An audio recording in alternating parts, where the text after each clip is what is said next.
What was the original Bible and who wrote it? The original Bible was authored by spiral-haired black African people, apparently priestesses, primarily, and was not necessarily called the Bible.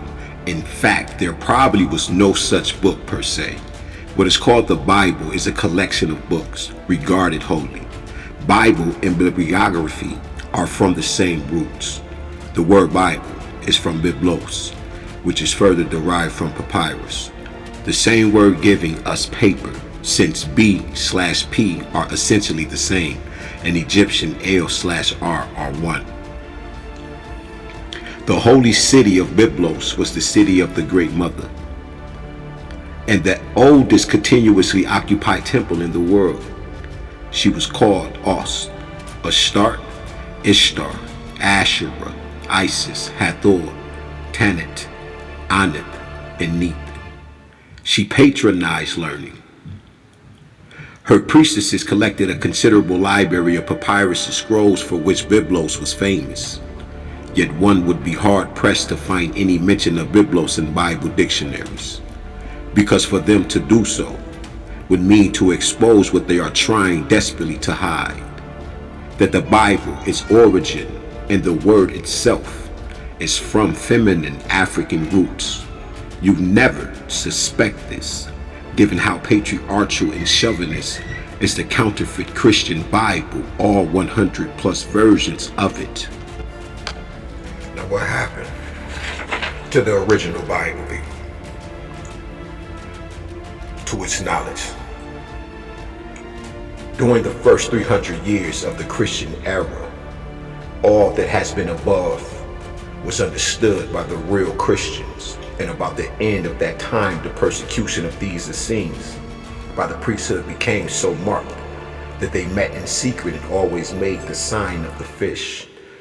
About the year 325, Constantine, the pagan Roman emperor, a monster in human form like Nero, and the beast of August, 1914, called the degenerate teachers of Christianity together at Nicaea, also known as the Council of Nicaea I and II. Constantine murdered his mother and boiled his wife in oil because they still held to the original doctrines of the Essenes.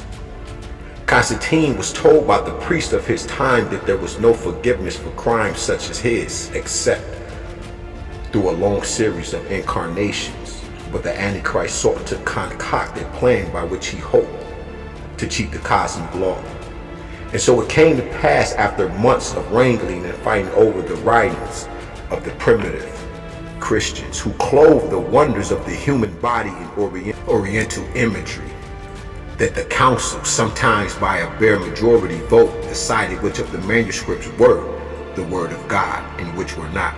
The very important point in the minds of those ignorant priests, whether or no an angel had wings, was decided in favor of wings by 3/majority.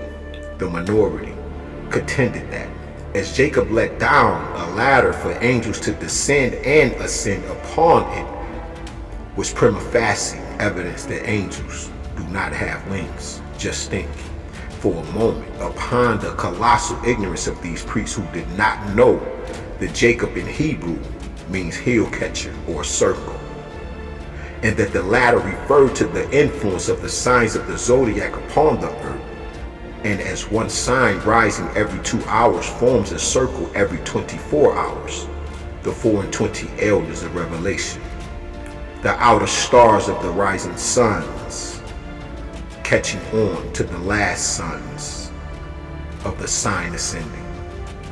But now we come to the Antichrist, the Council of Nicaea, dominated by Constantine, voted that the symbols of the human body were persons, that Jesus was a certain historical man, a contention utterly and undoubtedly without foundation. In fact, that all who believed the story would be saved and forgiven here and now. The idea appealed to the monster Constantine as an easy way out of the troubled mind, and so the scheme of salvation by the actual blood of a real man or God was engrafted in the world. Constantine and his dupes saw that the only way to perpetuate the infamy was to keep the world in ignorance of the operation of the cosmic law. So they changed times and seasons. The date that they made the sun enter Aries was March 21st. Why? March 21st should be the first day of Aries. The head.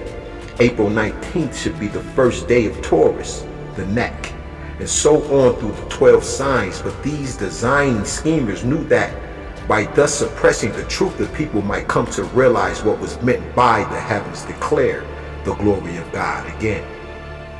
The moon in its monthly round of 28 and a half days enters the outer stars or suns of a constellation 2½ days before it enters the central suns of the constellations that are known as the signs of the zodiac or the circle of beasts. But even unto this day, the whole Antichrist world, so-called Christians, Hebrews, Jehovah's Witnesses, etc., except the astrologers, go by almanacs that make the moon enter a sign of the zodiac 2½ days before it does enter it, and thus perpetuate the lie of the pagan Constantine, the Antichrist. Ashe.